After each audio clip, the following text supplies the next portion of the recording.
At Big Motoring World, we don't often get a champion in our midst, but today we have that very person. Jake, welcome to Big Motoring World in Leeds. Thank you. How you doing? I'm first good. of all? I'm really good. Yeah, I mean it's lovely to be here, and it is quite literally big. It's massive. I was a bit taken back by just how much stock you guys have, and you know, just how much there is going on. You know, it's fantastic to see. So yeah, thank you for having me. Very welcome in our rather large Leeds showroom.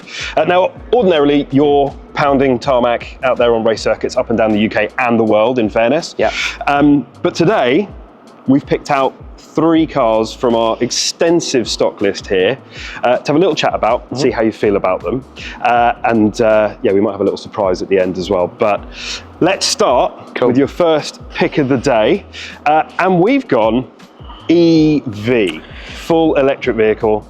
Talk us through this wonderful machine. Yeah, i4, BMW i4, great car. You know, I mean, I was lucky enough to do the launch of the BMW M50, which is obviously the top of the range electric. Nice. It's like the M3 equivalent, as you probably know, of the electric world. So yeah, great car.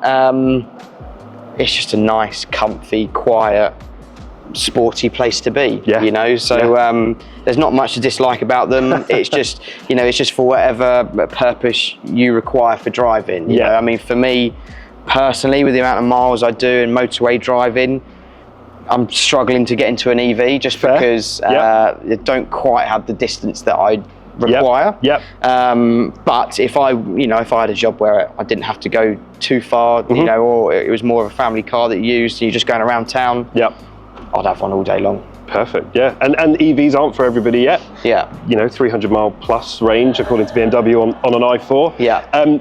You spanked one of these around Brands Hatch, technical term, spanking something around a track.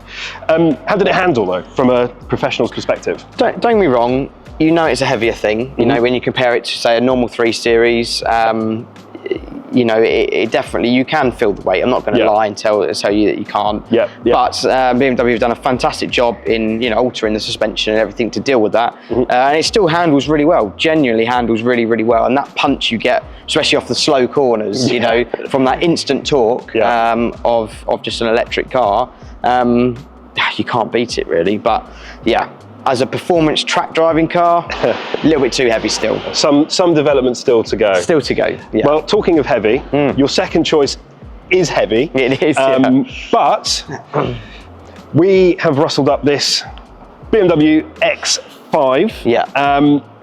Now, you know a thing or two about these, I think, don't you? I do. I mean, I'm lucky enough, you know, to be given a car by BMW UK for obviously driving their British touring car, and I've had an X5 now for about 2.5 years. I've had a couple of them, but yeah, they're just a lovely place to be. I mean, I've recently become a father. Well, I say recently, 1.5 years ago. Congratulations! Thank you very much. You're getting some more sleep now that he's a little older. Not really, but you know, we're okay. But you know what it means is, we can still go racing as a family with a pram, a cot, all the stuff we need, extra bags obviously to accommodate when we go racing and we stay away for 3 or 4 days. You can just get everything in with ease, you know, and it's a really comfy, nice place to be. You get to your end of your long journey and you just don't feel tired, you know, it's just beautiful. I can't rate these things enough. They're just a great car. And to be fair, it's important, particularly the job you do, or the job that anybody does really, that you get to a destination rested, right? You do, yeah. I mean, you know, before I drove, I mean, even when I had the M3s for a while, prior to the X5, you know, I mean, it's still a beautiful place to be, you know, and arguably I like it more because of the type of person I am. Of course. But you can't help but notice the difference when you drive a more relaxing car and you get to the end of your 300 mile, you know, journey from Kent to Croft, say, or to Knockhill in Scotland, and you just feel like, you know, you just sort of shrug it off. It wasn't too bad. So fantastic car and highly recommended, especially for a family use. Perfect. Yeah, oh, and you would be qualified to know, which is great.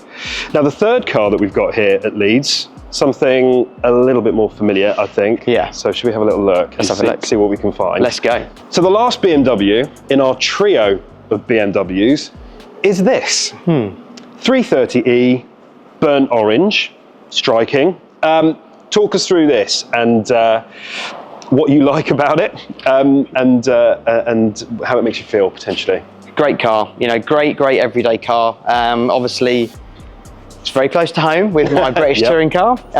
You know, 330e, it's exactly what I won the British Touring Car Championship in 2024. Lovely clanger there, enjoyed that. Thank you very much. But yeah, I mean, you know, talk about differences, to say the i4, obviously it's 1 series lower, 3 series, but you know, slightly lighter, conventional engine. It's just, you know, a bit more sporty, probably a bit better for someone who needs to do longer driving, all that sort of stuff. Yeah, it's just a great all-round car, very much the perfect everyday car in my opinion. And still has, even after all these years of the 3 Series being a thing, it still has that kind of premium feel, right? That you rock 100%. Up and you still feel good about yourself. 100%, you know, and it's still, you know, it looks like it's brand new, you know, literally like it's just rolled off the showroom. Forecourt. So yeah, it's a really lovely place to be. I love driving this car whenever I get into it. Nice. But yeah, it's maybe not quite as sporty as my British touring car. Which is fair. Yeah. But talking of British touring car, what do you think makes the 3 Series chassis so good when it comes to being competitive on a racing track rather than nipping around? Very good question. Yeah, very good question. I mean, there was multiple things when BMW were choosing their next car, because we did have a 1 Series a few years ago, and it was like, do we carry on with the 1 Series or do we go back to the racing heritage of a 3 Series BMW? And there was a few factors. One, 5-door. Chassis is stiffer when it's a 5-door rather than a 3-door car. Okay. But the main thing, to be honest with you, was the stability you get with the extra wheelbase length over a 1 Series for a racing car, and also how slippery this thing is in a straight line. This car is super efficient, especially for your motorway driving. Same sort of thing. In a straight line, you can't beat it. You know, it's a very efficient car. So those were sort of the big factors behind making it our next race car. And you know, we've had the 3 Series now for 5 years, and it's been a wonderful car, and it's won 3 championships in that time. Can't argue. And I think we've teased people enough. Should we have a little look? Should we get it done? I think we should. I haven't seen her in a while, so let's whip the cover off and show you all what it's about. Never gets boring. Let's go. Oh, look at that. It is a truly lovely bit of kit. Ta-da! So, at the risk of repeating myself, you are the 2024 British Touring Car Championship reigning champion, and this is, well, I'll let you talk about what this is. Yeah, this is my 330i. It's an I this year as opposed to an E. It was an E because their cars were hybrid for the last 3 years of the championship. But in 2025 they've gone back to non-hybrid, so it's back to a 330i. Yeah, this is it in all her glory, you know. Laser blue. Unfortunately, this option isn't available directly from BMW, but it's a really cool colour and stands out perfectly for a racing car, for our racing car. But obviously there are a few similarities that carry over from the road car, and one that you may not think, but it is actually the engine itself, you know, so it is still very much a 330 engine. Of course, it's been tinkered with, played with. The engine itself produces just over 400 horsepower, so it's a little bit more than your normal 330, but the actual core of the engine is still very much a BMW engine. And there, obviously, a lot of the bodywork is the same as well. Headlights, wing mirrors, doors, roof, windows, all that sort of stuff. It all carries over. The bonnet is still a BMW bonnet, albeit with the louvers, the boot, but it's just the arches and front and rear bumpers that are different. So it's a lot carries over. I can arguably fit more shopping in this one. Okay, talk us through this logic then. Obviously we have no seats in it other than my driver's seat. Yep, fair. So there's an awful lot of boot space, awful lot of passenger space as well. So yeah, I can quite happily do my weekly shop in it and not have to worry about where it's all going to go. Well, fair enough. Sold. I'm sold. Why would you want anything else? I reckon the price tag's probably slightly more though than the car next door. It could well be, but worth every penny. Yeah, particularly I think so. Now that it has the number 1 on it. It does. It's just priceless, I guess, for you as a driver, and great great memories from last year.